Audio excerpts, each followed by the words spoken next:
Good morning, everyone. I hope you guys are all having a blessed day. Mine's going really good. My whole week's going good, except it's too darn cold. G-Man commented on one of the videos. He said that what I'm calling cold, to him it's a summer day. But I'll tell you what, our summers are well over 100 degrees every day.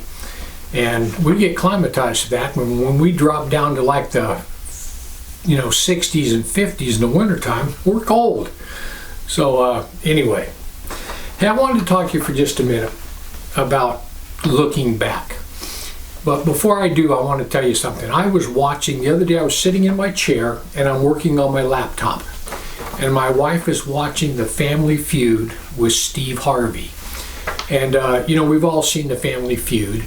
The families will go at it until one family wins. And then whatever family wins, they pick two people and they bring them up and they ask one person, while the other one's backstage, they ask one person 5 questions.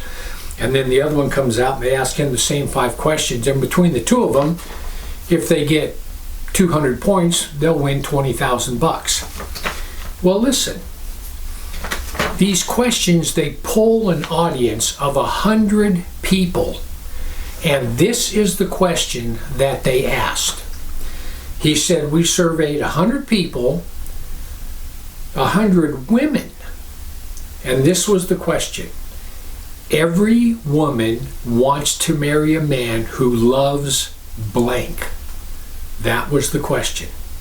Every woman wants to marry a man who loves blank.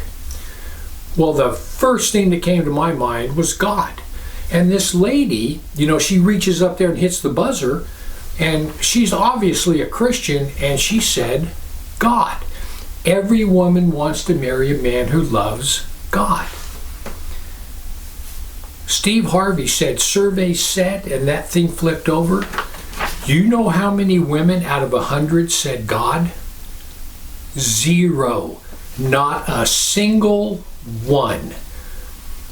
The top answers were like her, children, pets, things like that.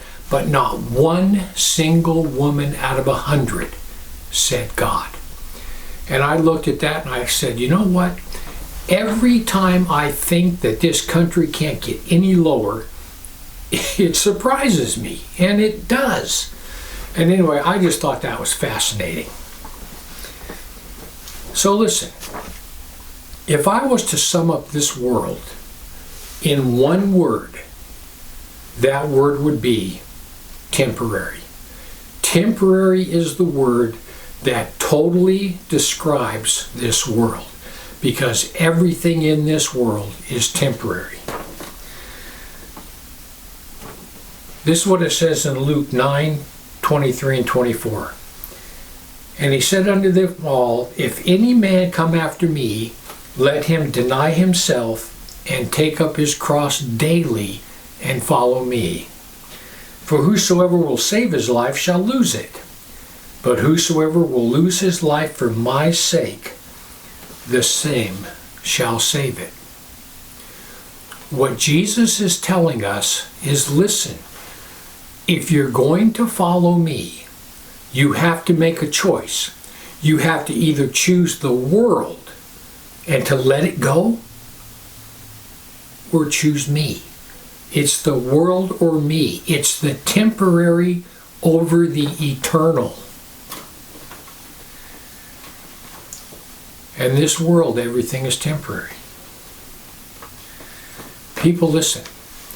One of the demonic hosts' greatest tools that it uses against you and that it uses against me, the greatest tool is it puts images in your head of your past, and it wants you to think that look at all the stuff you're missing out on. Don't you remember all the parties you used to go to, the bars, the drugs, the everything? Don't you remember all that? You're missing all that. That's what they try to tell you. People, listen. There's nothing back there. You left nothing behind that you needed, and you left nothing behind that you wanted. If you did, you would have never came to Christ. You came to Christ because you were done with the world. And Satan just keeps trying to inject those thoughts in there to bring you into confusion. People, there's nothing back there. You left nothing behind. It's all junk. It's all garbage. This is what Paul goes on to tell us in Philippians 3, 12, 13, and 14. He says, not that though I had already attained, either were already perfect, but I follow after, if that I may apprehend for that which I am apprehended of Christ Jesus. Brethren, I count not myself to having apprehended this, but one thing I do, forgetting those things that are behind and looking forward to those things that are ahead. He says, I press on towards the mark for the prize of the high calling of Christ Jesus. So this is what Paul's saying. He's saying, listen, I have not arrived yet. I certainly have not achieved perfection in any way, shape, or form. I'm struggling just like everybody else. I haven't achieved it yet. But I'll tell you how I'm going to achieve it.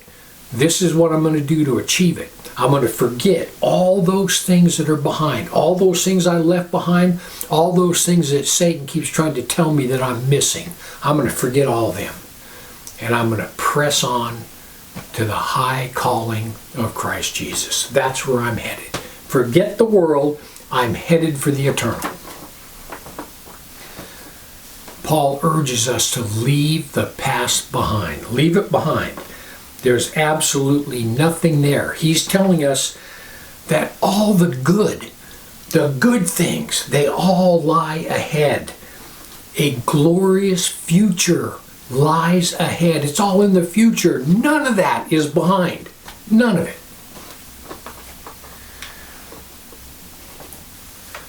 I want to read a little story about Genesis 17. And we all know the story.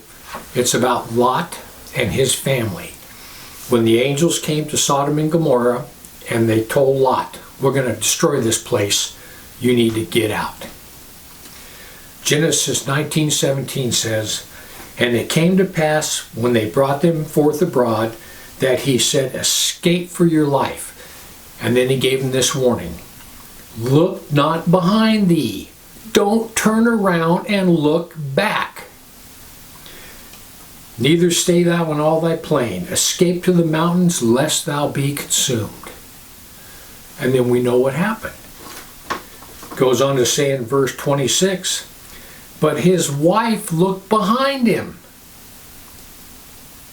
She became a pillar of salt. So Lot is walking in the front. That was probably a mistake. He probably should have put his wife in the front, so if she did turn around to look, he could have said, don't do that. But she was walking behind him, and obviously she heard stuff going on, and she turned around and looked, and she became a pillar of salt. Why did Lot's wife look back?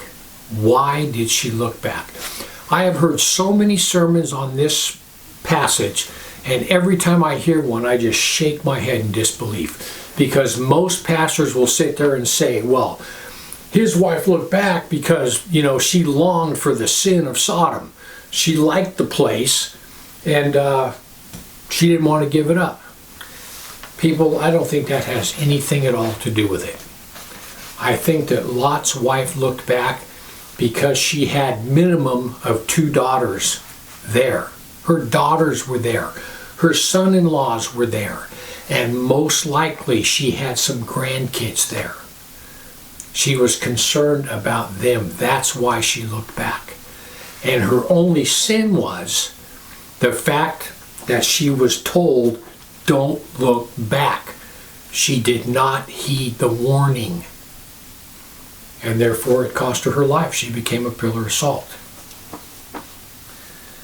People, listen. Paul is telling us the exact same thing. He's telling us, don't look back. There's nothing there. Everything that we have is in the future.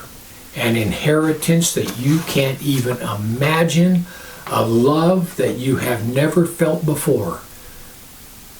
that God will just fill you with. People, our future lies ahead. The next time Satan starts putting thoughts in your mind, and by the way, do you know how you can tell when a demonic host is putting thoughts in your head? The way you can tell is because it always comes in the form of words. If you're thinking something up and all it is pictures and you're just thinking, that's you. But whenever you hear words, hey, don't you remember when you used to party with so-and-so? That's how you can always tell it's a person. It's a demonic host speaking to you. People, listen. Whenever you hear that, whenever you hear a demonic entity telling you about something you left behind, don't go there.